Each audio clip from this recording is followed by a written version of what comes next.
Assalamualaikum warahmatullahi wabarakatuh. Perkenalkan, nama saya Mutamimah. Saya Najwa Hafiza Siddi. Saya Nuriha Asia. Saya Rizka Dwi Amanda. Materi pertama mengenai qoroin tafsiriyah.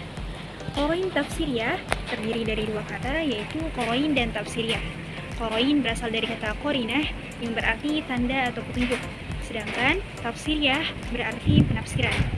Jadi secara bahasa, qoroin tafsiriyah ialah tanda atau petunjuk yang menjelaskan makna suatu teks. Sedangkan secara istilah, qoroin tafsiriyah ialah petunjuk-petunjuk kontekstual yang digunakan oleh para mufassir untuk memahami dan menafsirkan ayat-ayat Al-Quran agar lebih tepat. Pembahasan selanjutnya yaitu qarinah lafziyah.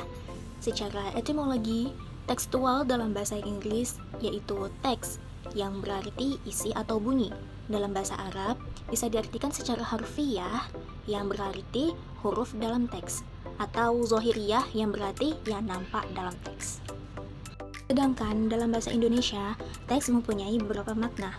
Pertama, naskah yang berupa kata-kata asli dari pengarang. Kedua, kutipan dari kitab suci untuk pangkal ajaran atau alasan. Ketiga, bahan tertulis untuk dasar memberikan pelajaran. Maka bisa dirumuskan, pemahaman tekstual berarti memahami dalil-dalil agama, baik Al-Quran maupun hadis, secara lahiriah, asli, atau sesuai dengan arti bahasa. Selanjutnya ada qarinah ma'nawiyah, yaitu hukum-hukum syara dari dalil-dalil agama, baik Al-Quran maupun hadis dengan pendekatan non-kebahasaan. Akan tetapi melalui konteks, situasi, dan kondisi saat wahyu ini muncul. Qarinah seperti ini mengutamakan ketepatan makna dan maksud secara sempurna, dengan konsekuensi terjadi perubahan urut-urutan kata atau susunan kalimat. Qoroin mutasilah atau yang dikenal dengan sebutan qoroin yang bersambung atau menyatu adalah qoroin yang terdapat dalam nas yang sama dengan nas yang mengandung talab atau tuntutan.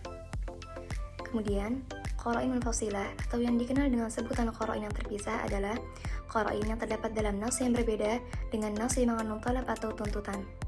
Materi berikutnya yaitu contoh-contoh qoroin. Yang pertama yaitu qoroin lafziyah. Contohnya yaitu pada surah Al-Baqarah ayat 91, yakni lafaz yang menunjukkan makna yang dimaksud sehingga ketiadaannya dapat dipastikan menimbulkan ketidakjelasan makna. Lafaz min qabl menjelaskan bahwa lafaz taqatulun bermakna lampau, bukan sekarang atau mendatang. Jika demikian adanya, maka jelaslah urgensi qarinah lafziyah dalam mengurai kejelasan makna ungkapan. Adapun contoh lain yaitu pada surah Al-Kautsar ayat 2, dalam kata li rabbika menunjukkan bahwa perintah salat dan kurban bukan hanya formalitas tapi harus dilakukan ikhlas karena Allah. Struktur kata ini menjadi qarinah bahwa ibadah yang dimaksud adalah ibadah yang tulus. Berikutnya yaitu qoroin ma'nawiyah. Dalam Quran surah Al-Kahfi ayat 79, maksud dari kata kullu safinatin adalah kullu safinatin solihah, setiap bahtera yang bagus. Bila tidak dikira-kirakan ada lafaz solihah dalam susunan kalam tersebut, maka secara makna akan terjadi kesalahan saat memahami apa yang dimaksud oleh ayat di atas.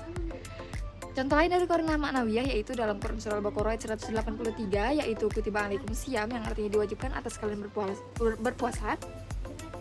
Ayat ini diikuti dengan kalimat la'alakum tatakun, agar kalian bertakwa, yang menjadi qarinah ma'nawiyah bahwa tujuan puasa bukan hanya menahan lapar tapi mencapai takwa. Selanjutnya yaitu contoh qoroin mutasilah. Contohnya dalam Quran surah Al-Isra ayat 32, yang dimana ayat tersebut mengandung tuntutan tolab, yakni tuntutan untuk meninggalkan perbuatan zina, wala taqrabuz zina. Dan pada nasah yang sama terdapat qoroin yang menunjukkan bahwa tuntutan itu adalah tuntutan untuk meninggalkan zina secara jazm atau berhukum haram, yaitu firman-Nya yang berbunyi innahu kana fahisyah wa sa'a sabila. Adapun contoh lain dari qarinah mutasilah yaitu dalam Quran surah An-Nur ayat 2, yang artinya dalam ayat yang sama terdapat larangan untuk merasa kasihan yang menghalangi pelaksanaan hukum. Mutasilah yaitu dalam Quran surah An-Nur ayat 2, az-zaniyatu waz-zani fajlidu kulla wahidin minhuma mi'ata jaldah. Dalam ayat yang sama terdapat larangan untuk merasa kasihan yang menghalangi pelaksanaan hukum. Wala ta'khudhukum bihima ra'fatun fi dinillah. Menjadi qarinah mutasilah yang menguatkan pelaksanaan hukum secara tegas tanpa pengaruh emosional. Selanjutnya itu qarinah munfasilah. Contohnya dalam Quran Surah An-Nur ayat 56, Aqimus shalah, ayat tersebut adalah tuntutan kepada muslim untuk sholat.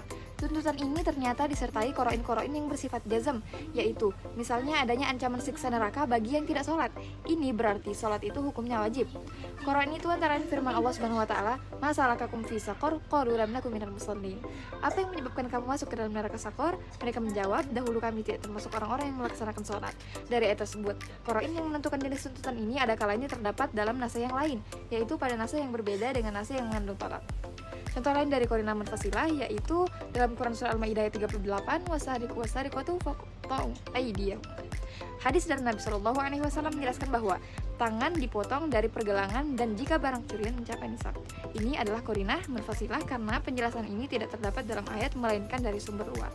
Lafaz faqta'u aydiyahuma secara bahasa Arab berarti memotong atau memisahkan sebagian dari sesuatu, dan aydiyahuma berarti tangan-tangan mereka. Secara zahir, ini jelas menunjukkan hukuman fisik berupa pemotongan tangan. Namun yang dimaksud adalah pelepasan tahta atau kuasa yang dia miliki. Sekian yang dapat disampaikan oleh kelompok kami, kurang dan lebihnya mohon dimaafkan. Wassalamualaikum warahmatullahi wabarakatuh.